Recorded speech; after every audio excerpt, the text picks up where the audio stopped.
Hello everyone, welcome my Facebook page. তোমরা সবাই কেমন আছো? আশা করি অনেক ভালো আছো। এইমাত্র আমি ডিউটি থেকে বাড়ি এসেছি। তো সারাদিন আমি কি করি না করি তোমাদের সঙ্গে শেয়ার করছি। তো প্রথমে আমি আমার রুম চলে আসলাম, জানালাটা খুলে দেখি সারা রাত বৃষ্টি হয়েছে, চারিদিকে তোমাদেরকে দেখাচ্ছি। তারপর আমার বাকি কাজ ঘর গুছানো। তো কালকে তো আমি ডিউটিতে ছিলাম, এখানে আমার ভাগ্নি সব কিছু গুছিয়ে নিয়েছে, বই খাতা বিছানা সব কিছু ভালো করে গুছিয়ে নিচ্ছে। তারপর আমি রান্নাঘরে চলে আসলাম, কারণ আমাদের বাড়িতে কাজ চলছে, রান্নাঘরে বিছানা এখানে আছে। তো গুছাই টুচাই ঘরে যতই হোক ছোট বাচ্চা ঘর ঝাড় দিয়েছে, তবু আমি ভালো করে ফ্রেশ করে নিলাম। তবে ডিউটি থেকে বাড়ি এসে সব কাজ করার পর বাসন জামা কাপড় ধুয়ে নিচে স্নান করে রুমে আসলাম। তো গাইস, তোমরা কি জানো যে আমার ভাগ্নি ছোট, ও আমি ডিউটিতে থাকলে সব কিছু বাড়ির কাজ সব কিছু আমার রুম থেকে গুছানো থেকে সব কিছু করে নেয়। তো তারপরে দেখো আমি ক্রিম দিচ্ছি, এই ক্রিমটা দেওয়ার পরে সব চিরুনি করে আমি কোথায় যাচ্ছি না যাচ্ছি তোমাদের সঙ্গে সব শেয়ার করব। আর আমার ডেইলি লাইফস ব্লগ কী হচ্ছে না হচ্ছে সব শেয়ার করব। তোমাদের যদি ভালো লাগে তাহলে অবশ্যই কমেন্ট করে বলে যাও। যদি আমার ভিডিওটা ভালো লেগে থাকে তাহলে বলো, আমি ডেইলি ব্লগ দেবো, চেষ্টা করব তোমাদের সঙ্গে। তো গাইস, তোমরা তো দেখে নিলে স্নান করে আমি চিরুনি করে ক্রিম দিয়ে দিলাম। তারপরে আমার কপালে সুন্দর করে একটা পরিভাবে ফোঁটা না দিলে সেটা সুন্দরই লাগে না। তো চারিপাশটা দেখালাম কত সুন্দর আকাশের ভিউটা হয়েছে। তো এই যে আমাদের বাড়ির কাজ চলছে, ছাদ হয়েছে, তারপর আবার ছাদটা ভাঙানো হয়েছে। এই যে আপাতত সিঁড়ি, এই সিঁড়ির মধ্যে এখন উঠবো, মানে কত পাহাড়ে যে আমি উঠছি।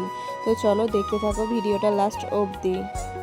তো গাইজ, এই ছোট্ট সিটের মধ্যে উঠে দেখো আমাদের নারকেল গাছের ডাব হয়েছে, আর চারিপাশটা কতটাই না সুন্দর। তো আকাশের ভিউটা এত রৌদ্র, আমি এই ছাদের মধ্যে উঠে তোমাদেরকে দেখাচ্ছি, আর আমার তো এদিকে মুখ টুক সব পুড়ে যাচ্ছে, কারণ ভিউগুলো এত সুন্দর। ফটো ক্লিপস আর ভিডিও শট নিয়েছি। তো চলো দেখতে থাকো। যাব ইমার্জেন্সি কল আসার জন্য। তো তাড়াহুড়া করে মা আমাকে ভাত বেড়ে দিয়েছে, বলে কি খেয়ে যা, না হলে সারাদিন আর খেতে পারবি না। তো তোমাদেরকে তো আমি দেখাইলাম যে আমি একটু ঘোরাঘুরি করছি, তো কোথায় যাব। তা খাওয়া দাওয়া শেষ হয়ে এই যে আমি গাড়িতে রওনা দিলাম কোথায় যাওয়ার উদ্দেশ্যে। তো তারপরেও দেখো আমি গাড়ির সামনে বসেছি।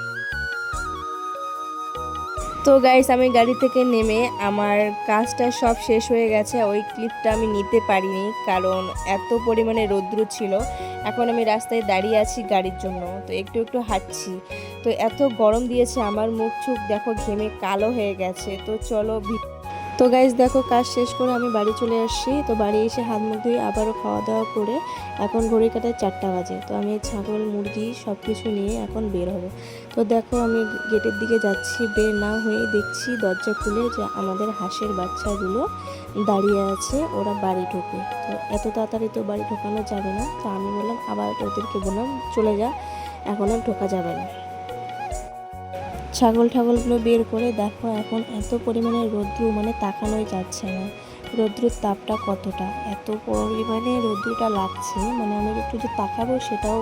তো গাইস, ছাগলগুলো সব কিছু বের করে আমি আমার বিলাই ছানাকে খুঁজছি। তো চারিপাশে দেখছি এত সুন্দর ফুলের কড়ি ধরেছে।